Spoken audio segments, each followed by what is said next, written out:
Here's how to use the Brainly app. Now, what this app does is it's supposed to help you with homework. It's designed and used with Hi AI, so it there. can basically How can scan I your help you answers get and an tell A you what the plus? best answer possible for your homework is. You can see right here when we open up the app, you'll just be on the home screen, and you need to allow access to your camera so that we can actually use this app. Once here, you can basically just take a photo of the math problem that you want to solve, and you can see you can actually sign up using your email like so.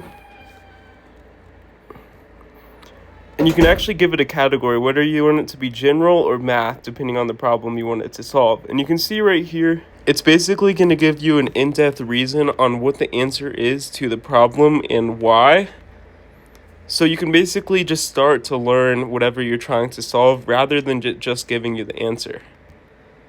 You can see right here, it can even take notes in class, just listening to the teacher talk or whatever. And there's even the camera icon or the community icon if there's other people with similar problems, or you can ask problems to see if the question's been answered in the community by someone just on this page like so. And you can even filter it by school level and subject so you can get to know you better and just answer better problems. But that's all you need to do to use this app, and it's basically designed so you can easily answer all of the problems just in this app. If you found this helpful, consider liking this video and subscribing down below.